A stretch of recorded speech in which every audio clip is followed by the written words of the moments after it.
Her tongue was cut for speaking against the preacher. A Lakota chief signed her a new language. I will tell you what a man carries when he has outlived the thing that made him a man. Not grief. Grief is for the living. What I mean is the weight of a name that no longer fits anything breathing. I was charging elk once, not in the way a white man calls himself something to sound large, but in the way a father watches his son run into his first winter and says, "Yes, that one. That is what he is." I had a wife. I had a daughter whose laugh sounded like water over smooth rock.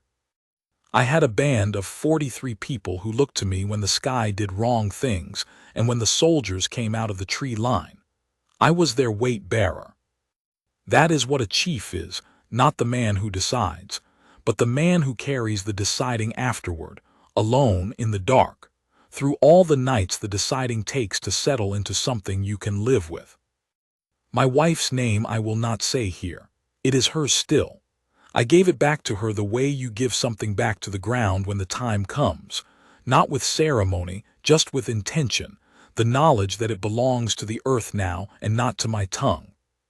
She died in the third winter after the treaty, not from soldiers, not from anything a man could raise a rifle against.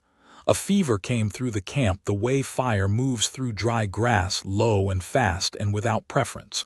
She was gone in 4 days. My daughter was 8. She held on for 6.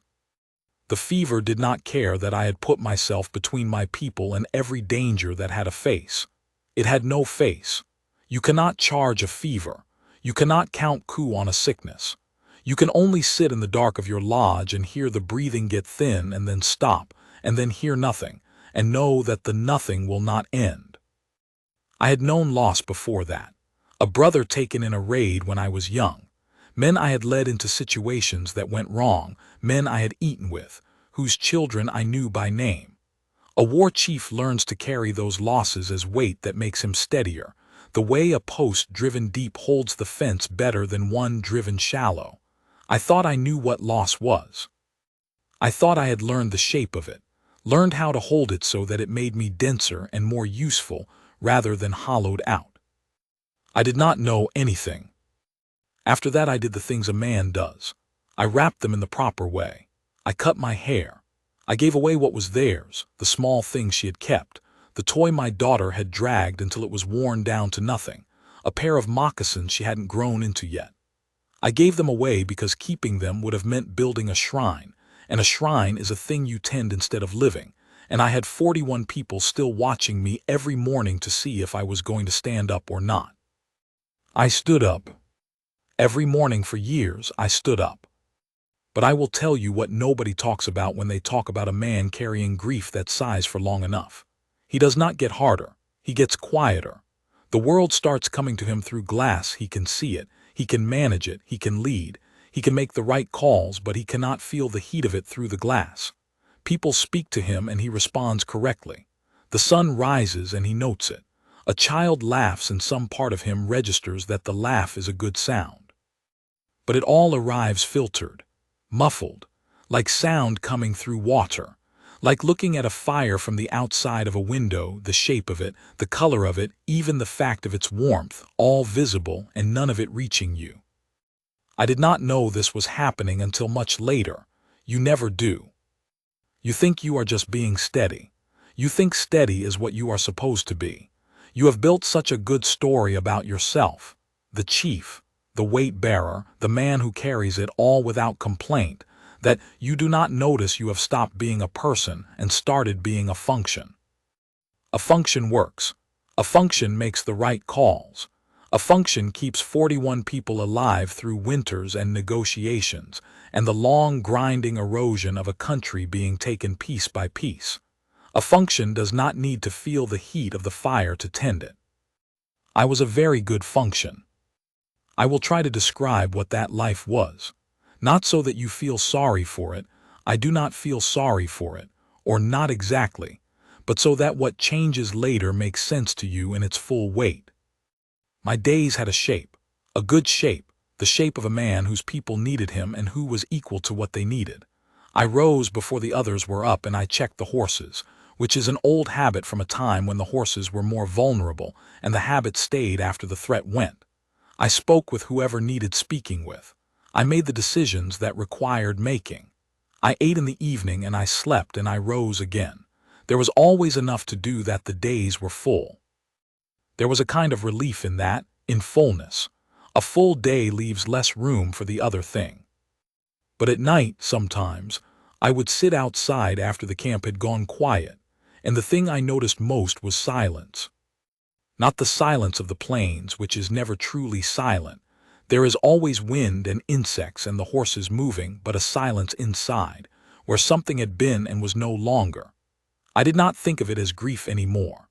I thought of it as simply the shape of my interior life, the way some houses have a room no one uses but that is always there, the door closed, the cold coming under it sometimes into the rest of the house. I had learned to live with the cold under the door. I thought this was acceptance. I thought this was what healing looked like, this management, this steady forward motion with the empty room at your back. I did not understand yet that acceptance is not the same as having given up on warmth. I had given up on warmth. I had simply stopped noticing that this was different from having healed. This was 1874, or near to it. The treaty lands were shrinking the way a wet hide shrinks as it dries, pulling inward from all sides at once, the edges curling under, the center going tight. Every year there was a new line on a map that had not been there before, and every line meant something else that had been ours was now managed by men who had not been present when the agreement was made. The buffalo were going. I will not explain how the world changes when the buffalo go. You would have to have lived inside that world to understand it. The way the whole shape of the year organized itself around the herds, the way the rhythm of living moved with them. Without the herds there was just weather and negotiation, and the agency at the end of a long road. The agency was a day's ride east. I went there twice a year because the rations were short and the agent was a small-minded man with a talent for finding the precise category of person to shortchange. He shortchanged the old people first, which he seemed to believe was the least harmful category of person to wrong. It was not. Old people were the memory of the band. You shortchange the old people, you are shortchanging memory itself. I told him this once. He wrote something in his ledger that I could not read from where I was standing. Nothing changed. You make the trade, you ride to the agency. You take what is given, which is never what was promised, and you do not shoot anyone on the way out, and you ride home, and you make it work with what you have. This is what it means to lead people through a time that is designed to break them. You are always making that trade. You are always riding to the agency and riding back with less than you needed, figuring out how to make less work. The preacher came in the summer of that year. His name was Harlan Fitch. He arrived with a wagon, a black coat, a Bible printed so small you would ruin your eyes on it, 2 young men who carried his boxes and called him sir, and a tongue that never stopped. He was sent by some church back east that believed, with the particular ferocity of men who have never missed a meal, that the Lakota needed to be made into something else. Something that fit better in the narrowing world being made for them, whether they agreed to it or not. The agent welcomed him because having a preacher around gave the agent a moral sheen he had not been able to manufacture on his own. And moral sheen was useful when the quarterly reports went east to people who needed to believe the work was good work. By October, Fitch had a larger building. By November, the agent was attending his gatherings, and the 2 of them had developed between them an arrangement. Fitch provided the righteousness, the agent provided the paperwork, and that combination was harder to work against than either alone. I had seen the shape of it before. The church and the government moving through a people like a blade through water, leaving no wound you could name except the slow absence of things that had been solid. I did not trust Fitch from the first day I saw him. When he spoke to you, he was watching somewhere past your left ear, not the ground, not the sky, but a point just behind you, as if he were already composing his account of you for an audience that was not in the room. A man who speaks to your face while watching your back has already made his decision. He is just collecting details. But I told myself he had nothing to do with me. I told myself this in the deliberate way a man tells himself things when he is tired of fighting and needs the next fight to wait a little longer. The woman's name was Clara Marsh. She had come west 3 years before, on what was then being called a civilizing mission, a church program that sent young, educated women to the frontier to teach in whatever schoolhouses had been built. She had taught at the agency school through 2 winters, longer than most stayed.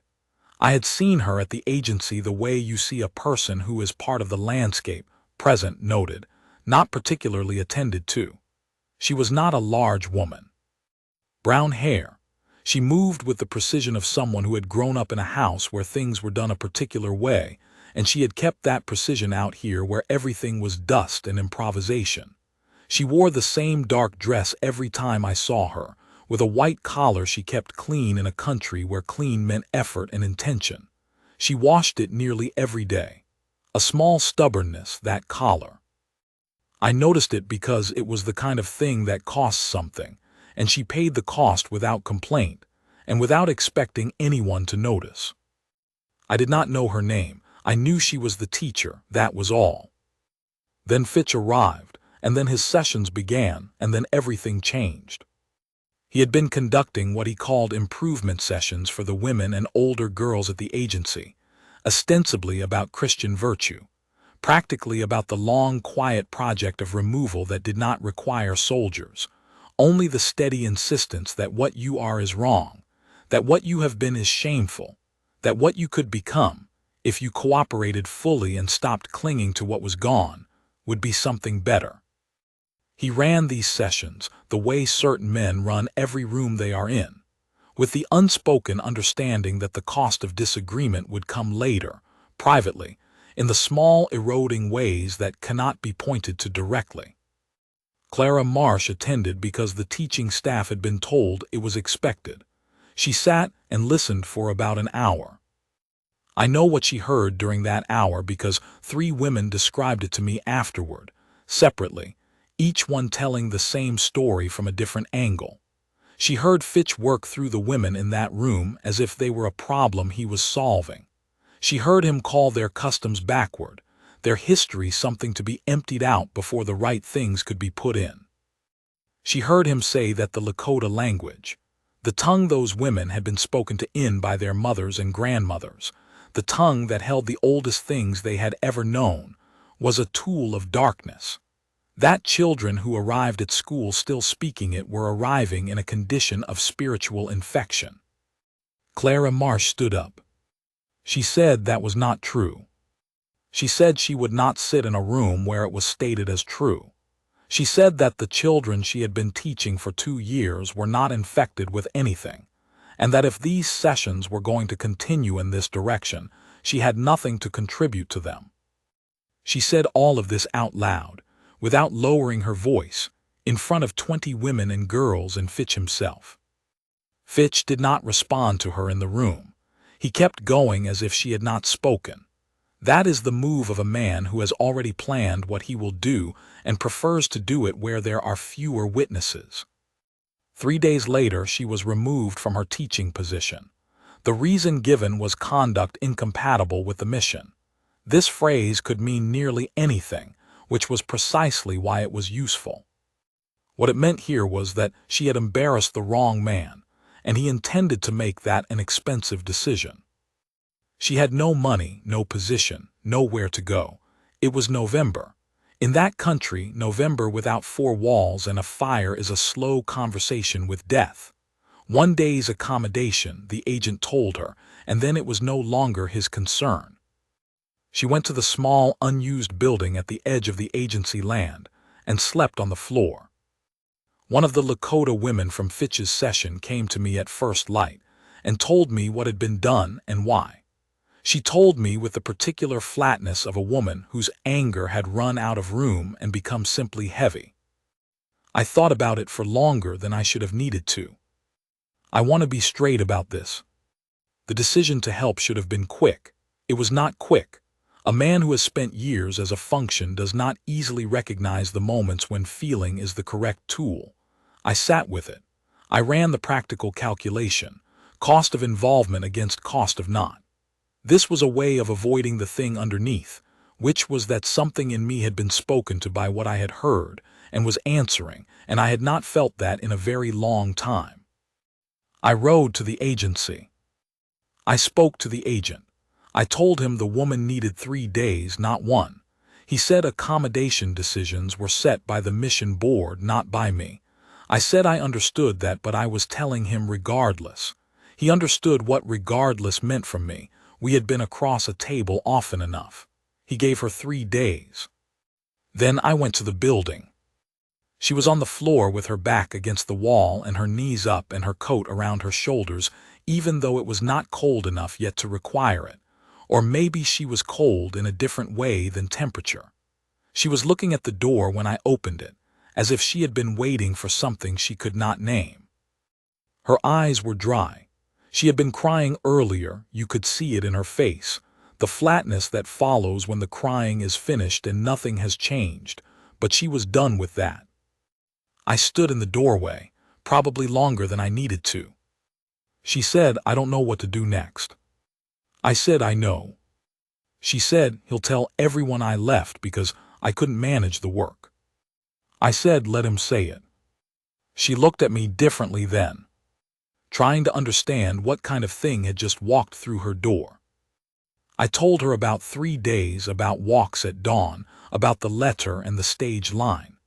I said all of it in English, which I had spoken well for years, learned from traders, and from the previous agent who had at least been a man you could speak plainly with. She said, "Why are you doing this?" I said the truth without examining it first. I said, "Because Fitch will tell the story wrong if nobody does anything, and I am tired of watching stories get told wrong." She nodded, the slow, careful nod of a person filing something away. She went to stay with Walks at Dawn, who fed her and gave her shelter, and asked nothing except help with the youngest children during the days, which Clara gave without complaint or performance. On the second day, I rode back. I told myself there was business.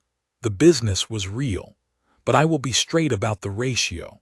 I wanted to know if she was all right, and I had not been able to stop thinking about her since the morning before, which was something I had not experienced in years, and I had not decided yet what to do about it, so I rode back. She was outside with Walks at Dawn's youngest, a boy of about 3 who had attached himself to her with the absolute loyalty of small children who have decided a person is safe. She was trying to fold a piece of reed into some game she half remembered from childhood. The boy was watching with total concentration. Her face was present, not performing anything. Entirely in that moment, with that child and that piece of reed, without any of the hovering watchfulness of someone managing how they appear. I had not seen anyone look that way in a long time. I had not looked that way in a long time. She asked me when she saw me how I signed my name. I showed her, the gesture for charging elk, the fist driven forward and then the fingers opening upward and outward, spreading like antlers emerging from a skull, like something alive forcing itself into the open air. She practiced it twice. On the 3rd try she had it exactly right. Most people take much longer. I showed her more. She learned with the speed of a mind that has found exactly the right shape for itself, not showing off, just fitting in. I watched her hands and her face as she worked through each sign. The pleasure in it was plain. Not duty, not performance, pleasure. On the 3rd day, I came in the late afternoon to say some correct final word. She was outside with her bag packed. She looked at me when I rode up and she did not say thank you or anything appropriate to the situation. She said, "I don't want to go." I said, "East." She said, "Away." Then she said, "I have been in this country for 3 years, and this is the first 3 days I have felt like I was in the right place." She did not look away from me when she said it. Most people look away from true things once they have said them, embarrassed by their own honesty. She held it. I said, the stage line will be gone by dark. She said, I know. She picked up her bag. She walked toward the road. I watched her until she was small in the distance. I rode home 2 hours in the cold, and I managed the thoughts about the agency and the rations and the 3 other things that needed attention. I ate. I slept. I got up the next morning the way I got up every morning. But she was in my mind. Not in the practical way I carried most things. In a different way, the way a specific piece of music is in your mind after you have heard it, not an idea but the actual sound of it, alive and not going quiet when you ask it to. I had not had a person in my mind that way in years. I had not realized until that moment how completely I had trained myself against it. She had gotten in through the glass somehow. I could not account for it, and I would not account for it. I filed her under things I would not examine and got on with the work. 3 weeks passed. I rode back to the agency. Real business, there was always real business. But 60% business, 40% wanting to know if she was gone. She had not gone. She was in a different building, smaller, half collapsed on one side at the very edge of the agency land belonging officially to nobody. She had refused the stage line and stayed. No income, no position, no official standing of any kind. She had told walks at dawn she was going to teach anyway. With or without salary, with or without a building that was properly hers, with or without permission from anyone who had the power to grant it. Anybody who wanted to come could come. 6 children were coming when I arrived. 2 of them, Lakota kids whose mothers had pulled them from the agency school after what Fitch had said about the language. I stood outside that building for a long time before I went in. She was at a rough table covered in papers. She looked up when I ducked through the door. She did not look surprised. She said, I thought you'd come back. I said, why? She said, because you're the same as me. You can't leave a thing alone when it's wrong. I sat down. We talked for most of the afternoon. Not about what was between us. There was nothing yet to say there, or nothing we were ready to say. We talked about the practical work. She had thought it through further than I had expected. A parallel arrangement rather than a direct confrontation, something that did not require official sanction, because it was technically just people gathering to learn, which could not be prohibited outright. She had already written to a woman in Omaha running a similar arrangement. She had developed a method using the sign language as a bridge. Lakota children most comfortable in their own tongue could follow the lessons through the hand signs while also learning English, so no child had to choose one language and lose the other. It was the right approach. I had not thought of it. But it was obviously right the moment I heard it. The way obviously right things always seem like they should have been visible all along. I said the plan was sound. I said I would be around, which meant my name was attached to it, which meant the agent would know, which meant interference would carry a cost he would have to calculate. She said, you mean that? I said, I generally mean what I say. Then she said, Fitch told the agent I was unstable, given to emotional outbursts, difficult to manage. I said, did you know he'd say that? She said, I knew when I stood up. No bitterness, no false bravery, just the plain accounting of what a choice had cost, by a woman who had made the choice knowing the price and was not going to pretend afterward that she had been surprised by it. There is a kind of courage that is not dramatic, not the charging in kind but the standing up kind, where you know exactly what it will cost before you open your mouth, and you do it anyway because you cannot make yourself do otherwise. That kind of courage is harder, I think. Fire does not remember you. Rooms do. I came back every week through November and into December. The school grew. 12 children, then 17. She used the sign language exactly as she had described, and it worked the way right things work, not with fanfare, just clearly. I watched the Lakota children's faces when they realized they did not have to leave themselves at the door to enter the lesson. I watched her notice what each child needed and adjust without making a display of adjusting. She was doing something in that room that most teachers never bother to look for, finding the particular shape of each child's mind and meeting it there, on its own ground. I started staying through afternoons, then evenings sometimes. I sat at the back of the room, and the practical reason was real. I was the counterweight, and people who came to look with certain intentions needed to see me there. But practical was not the only reason. In that room the glass was thinner. I could feel the warmth of things arriving more directly, not filtered, not muffled, just present. The glass had been there for years, and I had called it steadiness. I had built my entire sense of myself around it. And here was this room and this woman, and the glass was going thin, and I did not stop it. One afternoon a man came who had been sent, I understood immediately, to assess and report back to Fitch. He stood in the doorway too long and looked at things with too much careful attention. I stood up and walked to the front of the room, past the children and past Clara, and stood at the other side of the doorway and looked at him. He looked at me. He left.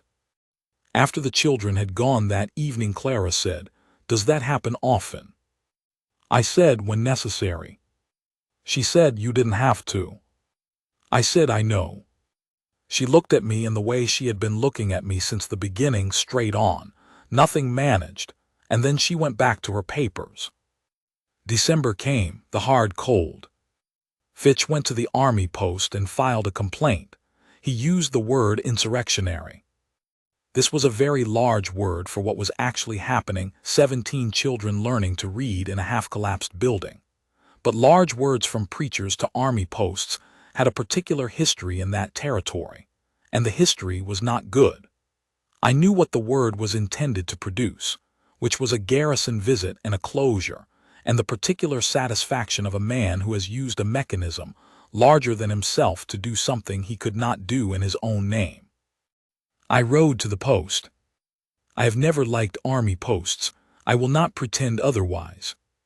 There is something about the layout of them, the particular arrangement of buildings that says, without saying it, that this is the shape authority takes, and everything outside this fence is a problem to be managed, that lives in my chest like a stone.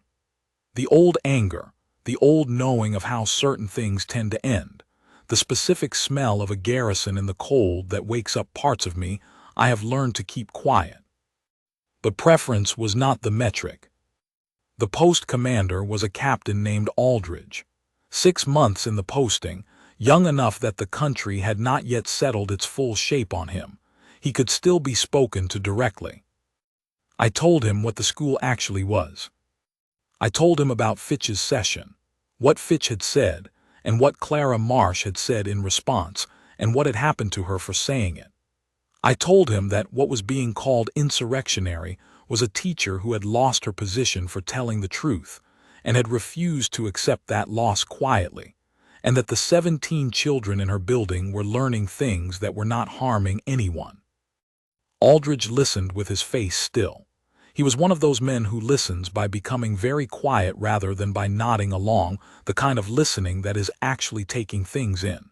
He asked several questions, good ones, the questions of a man trying to understand the actual situation rather than confirm a decision he had already made. Then he said he would look into it before he acted. I went back and told Clara. She said, "Do you think he'll let it be?" I said, "I think he is the kind of man who does not like being used for other people's errands." She said, "And if you're wrong?" I said, "Then we move the school north, to my camp." She looked at me steadily when I said that. We both understood what I was saying. Bringing the school to my camp meant bringing her to my camp, and neither of us had been pretending for some time that she was simply a practical alliance I was managing at a comfortable distance. She said, "Your people would accept that." I thought about it honestly. Some would have questions, some would take time with it. None would refuse outright, because I was still the chief I had always been, and they trusted my judgment even when they could not follow all the reasoning. I said, "Yes." She was quiet. The wind was working at the building's bad side, and the lamp was doing its small flickering thing. Then she said, "I've been thinking about your daughter." I went very still. Nobody said my daughter to me. People who knew kept their distance from that subject for years, a respectful distance I had mostly been grateful for, because that part of the glass was thin in the wrong direction, not warm but fragile, the kind of thin where too much comes through at once and there is nowhere for it to go. But Clara said it from somewhere solid, not feeling her way along, standing on ground. She said, "The little girl who learned things fast, walks at dawn, told me. She said your daughter learned everything faster than the other children, the way some are just built for it. She said it the way you say a fact about a person who is real." I said nothing. She said, "I just thought you might want to hear someone say it. Not the way people say things they are supposed to say, but because it is true, and true things about your daughter deserve to be said out loud." I stood up and walked outside, not because I was angry. I needed 2 minutes of cold dark and the sound of the camp. When I came back and she was at her papers. She did not look up right away, and when she did there was nothing in her face that wanted anything back from me, no apology, no retraction, no making herself smaller about what she had said. She had said it and it was said, and she was the same woman she had been before she said it. I sat back down. I said she would have liked what you're doing here, the way you teach. Clara said, "Tell me about her." Nobody had asked me that in 4 years. I talked. I do not remember all of what I said. I remember telling her about the morning my daughter came to me before anyone else was awake and showed me, without words, just her hands, the shape of a problem she had been working out in her mind all night. Something about water and distance and time, a puzzle she had set herself and solved. She was 8. I had not figured out that particular problem until I was grown. I told Clara that, and I remember Clara laughing, not politely, but actually laughing, surprised out of it. I remember telling her about the way the girl had learned to ride, not carefully, not the way you teach a child who is afraid, but the way you let something loose that already knows what it is doing and just needs permission. I remember telling her about a winter morning when the snow had come down hard in the night, and my daughter had woken before dawn to go outside and stand in it. Just stand in it, her face up to the sky with her eyes closed, feeling the cold on her face the way some children have to touch everything new, have to know it with their whole body and not just their eyes. At some point I stopped speaking English and shifted into Lakota without noticing, the way you shift into your first language when the thing you are saying is too true for translation. Clara could not understand the words. She did not ask me to stop. She sat across the table in the lamplight and listened to the sound of a man who had not been able to speak certain things for years, finally speaking them into a room where someone was present enough to receive them. Later she would tell me that she had understood what she was hearing even without the words. She said she had heard a man giving himself back his own life, one sentence at a time. That night I rode home 2 hours in the dark. I thought of my wife and my daughter. I cried. Not the raw first grief. I had done that in the first terrible week, the body demanding what it demands. This was something that had been sealed up so long it had forgotten it had a door, and someone had found the door, and when it came open all the way in the dark on a horse in the cold. When it was done, I felt emptied out in the clean way. The way ground feels after a long rain, ready for something. Aldridge let the school alone. Fitch's complaint was reviewed and found insufficient. Word came back through the agent with the careful flatness of a bureaucrat delivering news he had been told to deliver. Fitch left the agency in February. I did not ask where he went and nobody told me. Winter wore on. I was at the school 3 days a week, then 4. The practical reasons were real. There was always something the agent might have used against her if I had not been the standing counterweight. But practical was no longer the reason. I wanted to be there. I had started wanting things. I have told you what that meant after years of not wanting, and I will only add this. Wanting again felt like having a sense return that you had believed was permanently gone. Startling, almost painful at first, and more real than almost anything. One evening in January, she asked me if I was lonely. I put down the consideration of a lie. I said I was. For a long time I covered it with the work and did not know it was there. But yes. She said me too. Not looking for sympathy, not making an opening. Just the true thing stated by a woman who had made a habit of stating true things regardless of what happened to them, once they were out in the air. I said it is different now. She said yes. She put her hand on mine across the table. Her hand was cold from sitting near the draft under the door for hours. She did not move it. I did not move mine. The lamp burned. Outside, the camp settled into its night sounds. Neither of us said anything for a long time. That was all. It was the whole world in that moment, reduced to something I could hold. Some time later, she took her hand back and said something about one of the children's progress that she had been meaning to mention. Something practical and specific. I responded to it practically. We talked about the school for a while longer in the ordinary way. But something had shifted. We both knew it had shifted. It did not need to be named or announced or managed. It simply was the way certain things are once they have become true. The rest of that winter had a quality I cannot describe in one word. It was not easy. Nothing about that period was easy in the practical sense, with the agency politics and the land questions and the ongoing work of keeping the band together inside a situation that was designed to undo them. But there was something running underneath the difficulty that made it all more bearable, the way a good foundation makes a bad storm survivable. I knew she was there. I knew she was in the lodge to the east with Standing Bear's family between us, and that in the morning she would be at the rough table with her papers, and that in the evening we would sometimes sit in the lamplight and talk about nothing that needed to be managed, just talking, the way people who are easy with each other talk. I had not talked that way with anyone in years. I had conversations, many conversations, some of them long and complicated, but they were all about something. They were all carrying weight. To talk without weight, to just sit with someone in the dark and say ordinary things was something I had forgotten was possible. She gave that back to me too. The ordinary conversation. The evening with nowhere to be at the end of it. I started sleeping better that winter. I did not immediately connect this to her, but it was her. Spring came to that country the way it always does, grudgingly, in cold starts and backward steps. The grass came up through the last of the snow, pale and absolutely certain of itself, which I have always respected about grass. The school moved north. Not because of Fitch, who was gone, because the borrowed half-collapsed building had become steadily more difficult.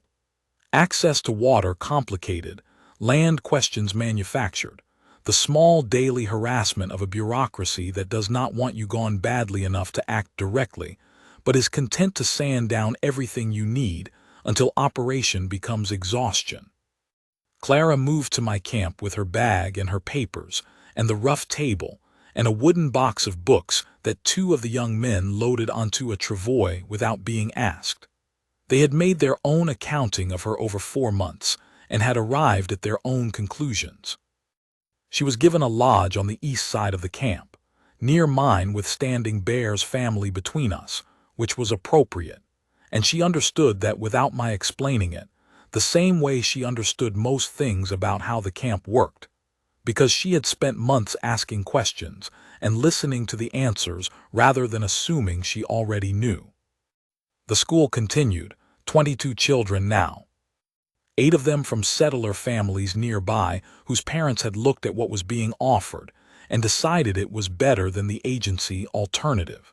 Visitors came expecting to find one thing and found another. I was not surprised. I had been watching her build for months. I knew exactly what she built when she was given the space to build it.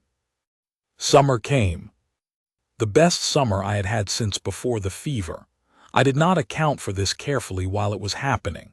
You do not, when something good is present, you just move through it differently, a little lighter, the same weight sitting differently on you. I noticed it in small ways. The way I looked up from work to watch the light change on the hills.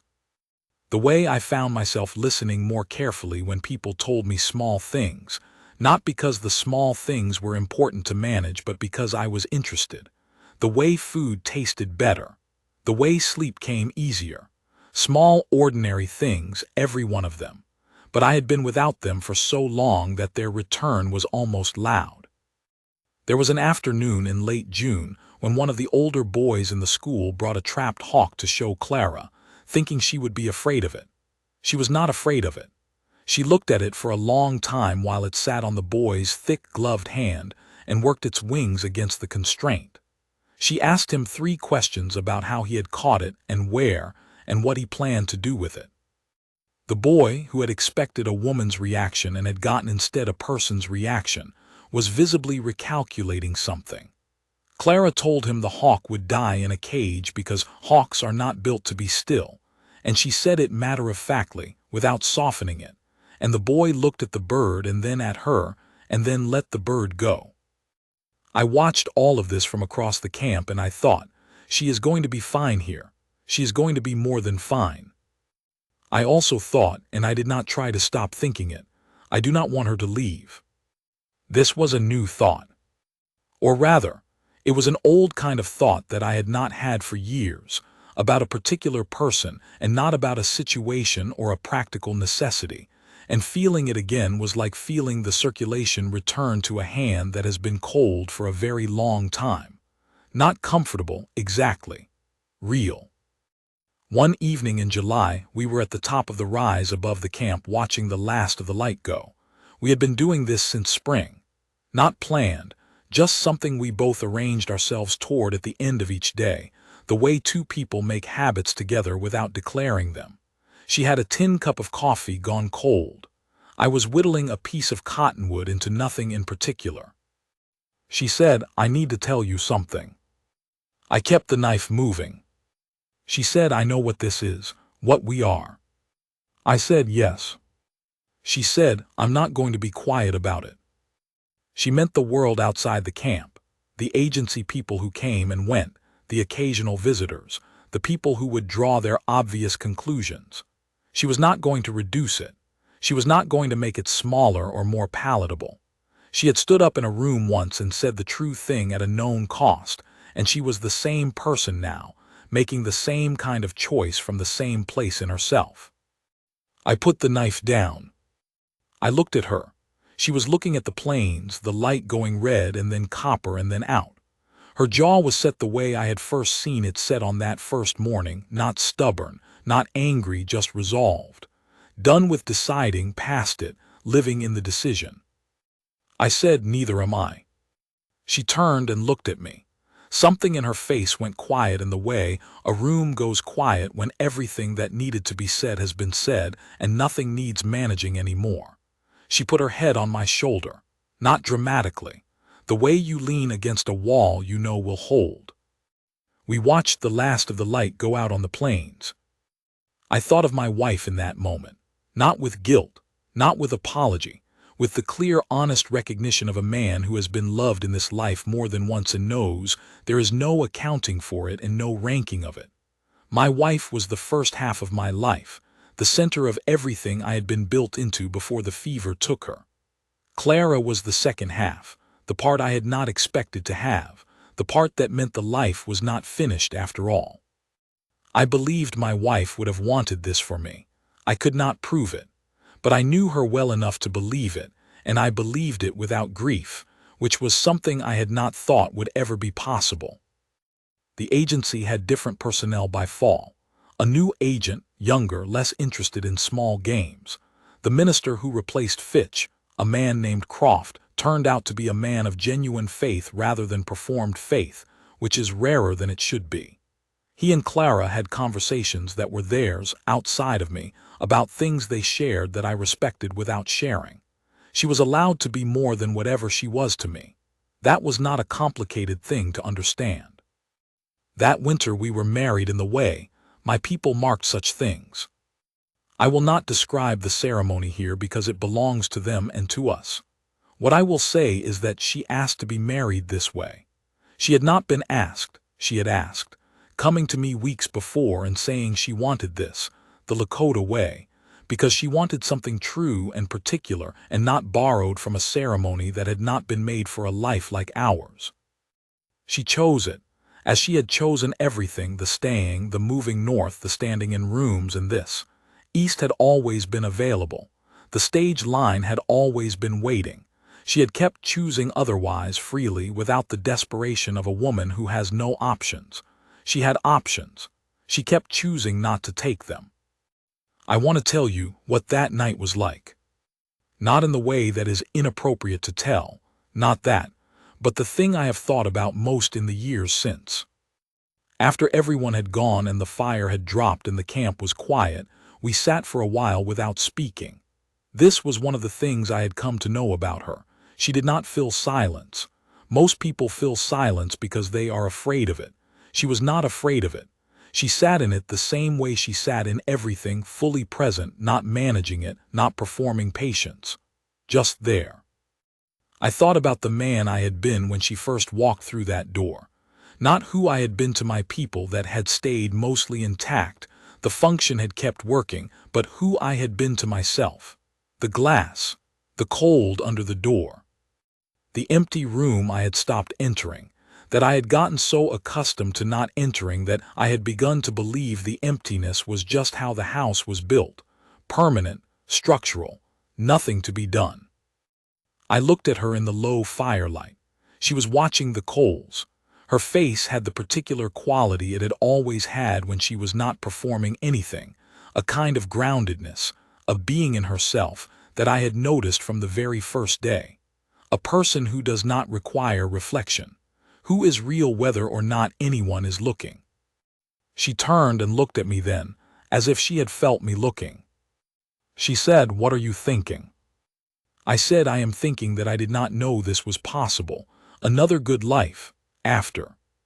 She did not say the easy thing, which would have been something about how of course it was possible, how of course there was more good ahead. She said, "Neither did I." We sat with that for a moment. Then she took my face in both her hands. That night, after the ceremony and after the people had gone and the fire had dropped down to coals, she took my face in both her hands. She looked at me the way she had looked at me since the beginning, straight on, nothing filtered, just me and her eyes. She said, "You are the steadiest man I have ever known." I said, "You should have seen me before." She shook her head. She said, "I see you now." That is the thing I have carried since, not proudly, not as a trophy. The way you carry something true that keeps being true no matter what changes around it. She saw me. She chose what she saw. She named it steadiness, worth, the thing underneath all the loss and all the years and all the glass, and the naming of it made it real in a way it had not been real before, because it had been witnessed, and witnessed things are real in a different way than the ones you only know in the dark by yourself. There is a word in Lakota that I will keep to myself because it belongs to a world I guard carefully. But the meaning is this: the place where a wound has healed so completely that the scar is stronger than the original skin. My people used it for horses that had recovered from bad injuries and come back better for the work of healing. I used to think it applied only to physical breaks, bones, tissue, the body's hard repair of what the world had done to it. I know better now. I know it applies to the other kind of break too. The kind that happens when you sit in the dark of your lodge and hear the breathing stop and know that the nothing will not end. The kind that makes a man into a function and tells him that is what he is supposed to be. I know now that healing is not the same as forgetting. I know that it is not disloyalty to the dead to let the living in. I know that a man can grieve fully, can carry the grief of a wife and a daughter for years, without diminishing or rushing it, and still be available, eventually, to a different life. I did not know any of this while the grief was at its largest. You never do. The grief is everything when it is everything, and you cannot see past it, and you should not try to see past it too soon, because grief that is hurried becomes something worse, something brittle and dishonest that breaks at the wrong moment. But grief that is given its full time eventually becomes weight you carry rather than water you drown in. And there is a difference. And the difference is that a man can walk with weight. She knew this. She never said it directly, but she knew it. She had her own losses, things she had not told me in full and things I had not pressed her on, because some things you do not press on, you just make a space for, and eventually the space fills. She had her own knowledge of what it meant to stand up and say the true thing and have the room turn against you. She had her own understanding of what it cost to keep going after that, without the backing of anyone official, without certainty that you were not making a mistake. We were matched, I think, in the way that is not about similarity but about complementary weight. She had things I did not have, and I had things she did not have, and between us, the full weight of a life was possible in a way it was not possible alone. In the spring, I found the piece of cottonwood I had been whittling that evening on the rise. I had dropped it in the grass when I put the knife down and forgotten it. It had sat through the fall and the winter under the snow, and when the snow went it was just there in the pale new grass, small and battered, a stub of nothing in particular, wood that had been started toward a shape and then stopped. I picked it up.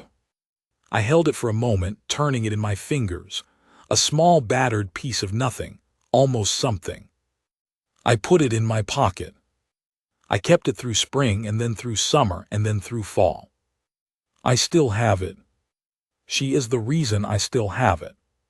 Because of what she did, coming back when she could have left, teaching in a borrowed room with no salary, putting her cold hand on mine in the dark, standing on a rise and telling me plainly she was not going to be quiet about us, taking my face in her hands and saying, "I see you now, because of all of it, I am a man who keeps small things, who holds ordinary moments, who does not live behind glass."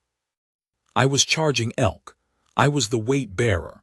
I was the function that kept running long after the man inside it had gone quiet. She found the man again. I am charging elk still. The name fits again, and the man it belongs to is alive.